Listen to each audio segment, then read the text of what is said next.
Em processos recentes, Bolívia e Chile demonstraram que o povo latino-americano está reagindo ao avanço das forças antidemocráticas do extremismo de direita.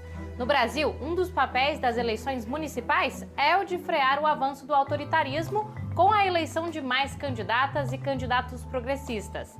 Na entrevista central, o analista político Breno Altman fala sobre o efeito das vitórias das forças populares no continente. E nossa reportagem mostra que o exercício democrático pode ser mais ativo. Você vai conhecer experiências bem-sucedidas de participação popular em gestões municipais. Eu sou Pamela Oliveira e a Central do Brasil está no ar. Central do Brasil. Das ruas para as urnas. As mulheres têm mostrado que são parte importante da economia e da política mundial. Agora, elas precisam ser eleitas para incidir na política institucional e garantir que os interesses das trabalhadoras sejam considerados. A ativista feminina Sara de Roure fala sobre a importância dessas candidaturas. Embarque imediato. Por que é tão importante elegermos candidatas feministas nas eleições de 2020? Se essas são eleições onde o bolsonarismo, o fascismo se colocam de um jeito tão barulhento e aparecem na televisão, nas redes, vociferando ódio, exalando autoritarismo, a gente sabe que esse autoritarismo está dirigido e está destinado ao povo pobre, ao povo negro, ao povo trabalhador, às mulheres. Para responder à direita, o avanço da direita, a perda da democracia, nós precisamos de uma ação política feminista, porque o fascismo já identificou no feminismo um grande adversário. Então, ou nós nomeamos que o feminismo é uma parte fundamental da nossa luta e aprendemos e seguimos aprendendo das lutas nas ruas, nas redes, da resistência feminista, ou vai ser muito difícil, de fato, a gente construir um projeto alternativo ao bolsonarismo nas cidades. Além da representatividade promovida pelas eleições, há como ampliar o envolvimento popular nas decisões dos municípios, com processos ativos de participação. Na reportagem, Afonso Bezerra nos mostra a importância dos orçamentos participativos e dos conselhos municipais em diferentes cidades brasileiras. Trilhos do Brasil. Porto Alegre foi a primeira capital brasileira a implementar o orçamento participativo no final dos anos 80, um método de governo que prioriza a decisão popular.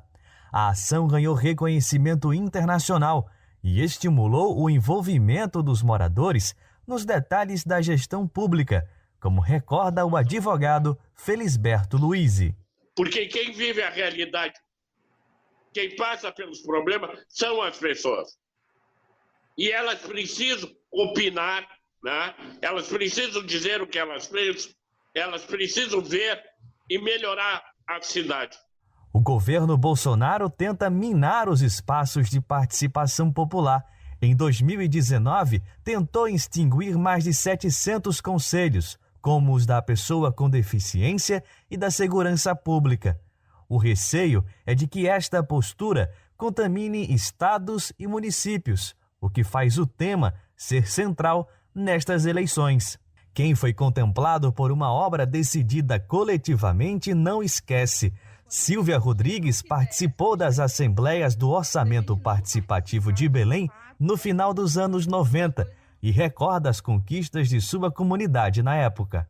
A avaliação que eu faço é extremamente positiva, porque as pessoas aprenderam como é que se dá esse processo da gestão pública.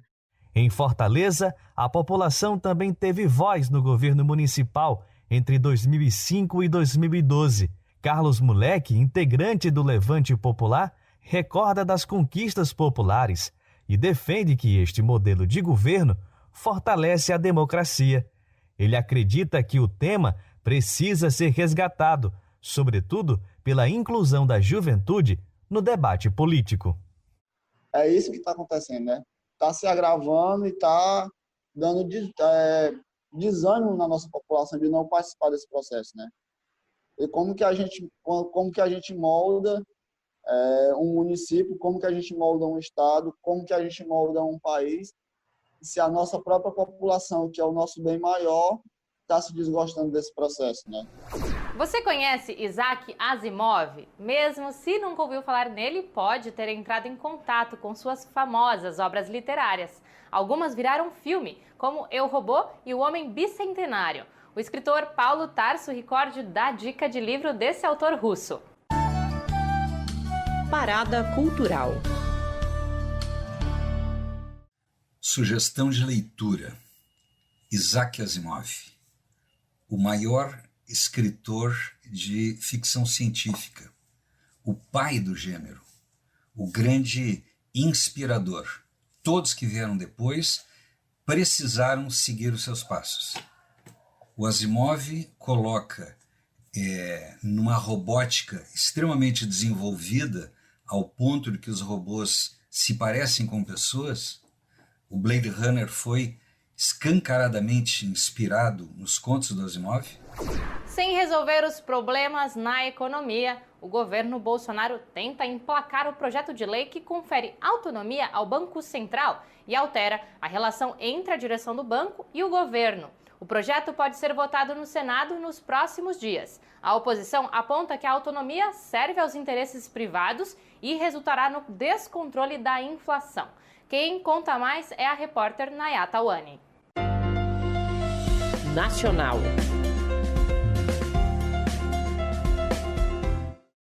Está tramitando como prioridade no Congresso Nacional o projeto de autonomia do Banco Central.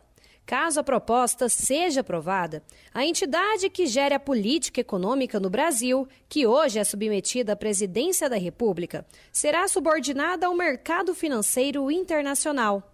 Para o presidente do Sindicato dos Economistas do Distrito Federal, Flauzino Antunes, essa autonomia afetará diretamente os brasileiros.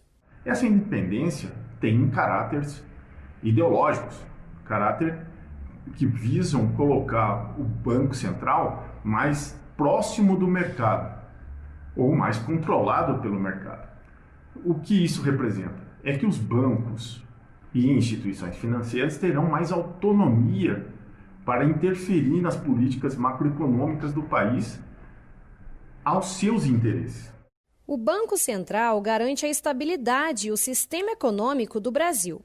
A economista de Rondônia, Marcela Bonfim, explica que a proposta vai interferir diretamente na inflação, provocando o aumento do preço dos produtos e abandonando a necessidade dos brasileiros. A possibilidade de autonomia desse Banco Central vai impactar principalmente nessas distâncias. Seriam praticamente duas políticas existindo num país que está extremamente deteriorado até mesmo pelas próprias decisões do governo. E isso poderia ocasionar bastantes distúrbios na relação do emprego e da própria fluência da economia, impactando sobretudo o trabalhador, aquele que está na ponta, consumindo por necessidade. Quase 80% das pessoas chilenas votaram por uma nova Constituição para pôr fim ao legado do ditador Augusto Pinochet. 10 dias antes, a Bolívia elegeu o candidato do partido Movimento ao Socialismo, derrotando o golpe realizado ano passado contra Evo Morales. Jonatas Campos conversa sobre o tema com o editor do portal Opera Mundi, Breno Altman. Entrevista Central. Hoje a entrevista central é com Breno Altman, jornalista, analista político e editor do site de notícias Opera Mundi. Breno, agradecemos sua disponibilidade. As forças populares tiveram vitórias importantes na América Latina, na Bolívia e no Chile. Estamos diante de uma nova onda progressista na região? Eu creio que nós temos sinais importantes, razoavelmente sólidos, de que as forças progressistas começam a sair do período de defensiva em que se encontravam nos últimos anos.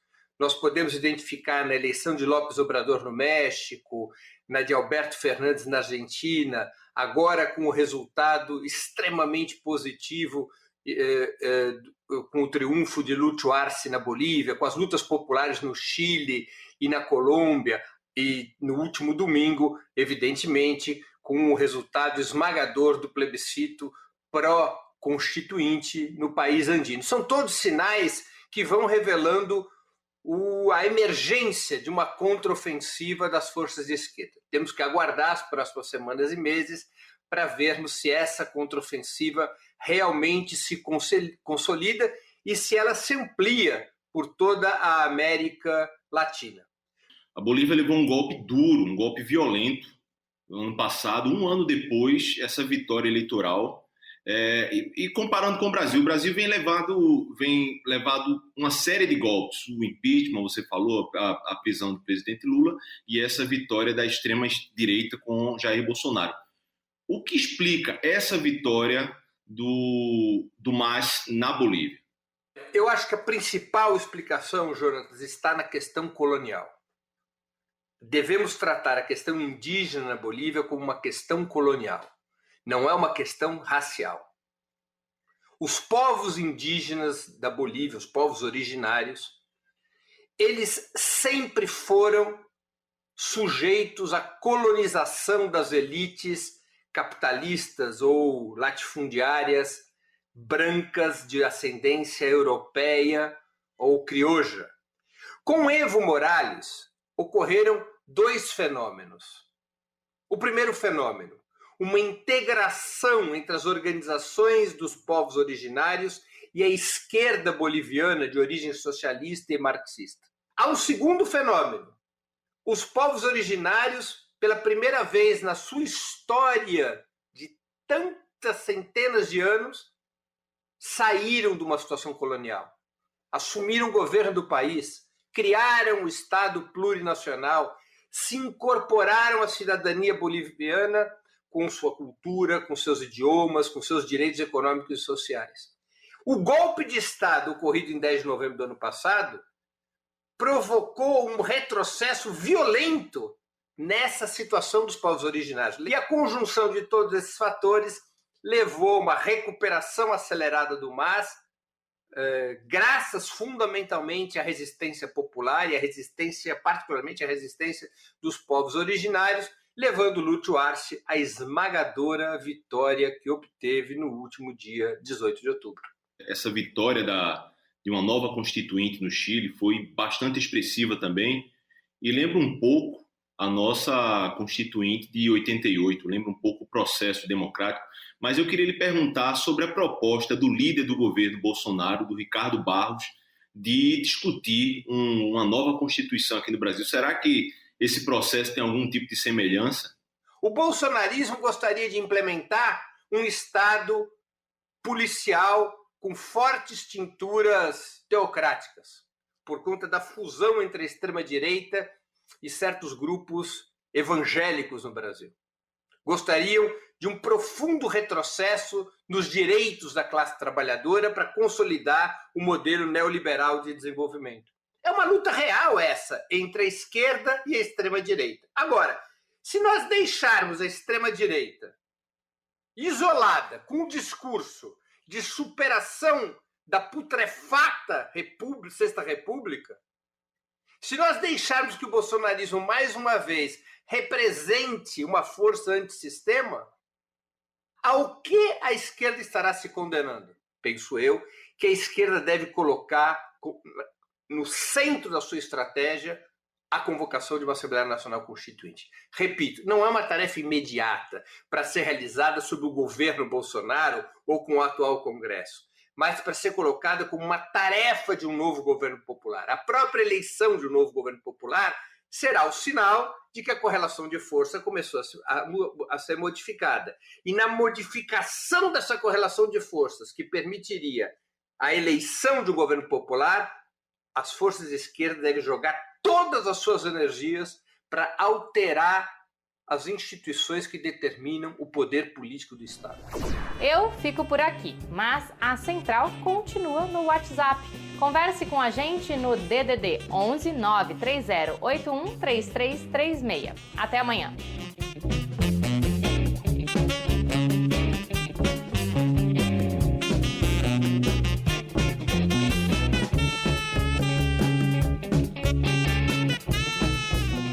Central do Brasil, a rede de comunicação dos movimentos populares.